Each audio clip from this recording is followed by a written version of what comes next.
Hello students, welcome back to our channel. So AP SA two ఎగ్జామినేషన్కి సంబంధించి ninth class students అయితే English question paper కోసం అయితే చూస్తున్నారు. సో గైస్, ఇంకా టైం అనేది ఉంది, అందుకే నేనైతే ముందే పెడుతున్నా. సో ఖచ్చితంగా మీరైతే ఈ పర్టికులర్ పేపర్ అనేది చూసుకొని వెళ్ళండి. సో చాలామంది స్టూడెంట్స్ అయితే రియల్ క్వశ్చన్ పేపర్ అయితే అడుగుతున్నారు. సో గైస్, నేను ఆల్రెడీ చెప్పా కదా, సో ఎవరైతే సబ్స్క్రైబ్ చేసుకుంటారో వాళ్ళకి మాత్రమే క్వశ్చన్ పేపర్ అనేది డిస్ప్లే కావడం అయితే జరుగుతుంది.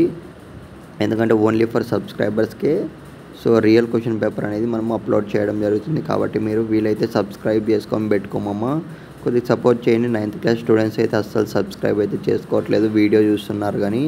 సో ఖచ్చితంగా మీకు యూజ్ అయ్యే పేపర్సే వస్తూనే ఉంటాయి. ఇకపోతే స్క్రీన్ మీద చూస్తున్నా కదా, ఇది కూడా చాలా ఇంపార్టెంట్ క్వశ్చన్ పేపర్ అని రావడం జరిగింది. సో అందుకే చెప్తున్నా.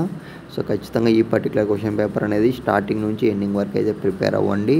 సో గైస్, మ్యాక్సిమం చూసుకున్నట్లయితే సో రోమన్స్ అనేవి రిపీట్ అయ్యే ఛాన్స్ ఉందన్నమాట.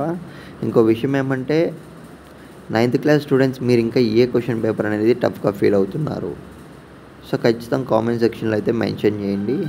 ఇకపోతే వేరే క్లాస్ వాళ్ళు చూస్తున్నా కానీ, సో పలానా క్లాస్, ఇప్పుడు సపోజ్ 7th క్లాస్ స్టూడెంట్స్ చూస్తున్నారు అనుకోండి, 7th క్లాస్ సో ఏ సబ్జెక్టో మెన్షన్ చేసి సో ఐ వాంట్ అని అయితే ఖచ్చితంగా కామెంట్ చేయండి. ఎందుకంటే మన టీం అయితే మొత్తం కామెంట్స్ రివ్యూ చేసిన తర్వాత ఎవరు మెజారిటీ ఎక్కువ ఏదైతే ఉంటుందో సో ఆ subjects, so gun shot questions, model papers అన్నీ కూడా పెట్టడం అయితే జరుగుతుందన్నమాట.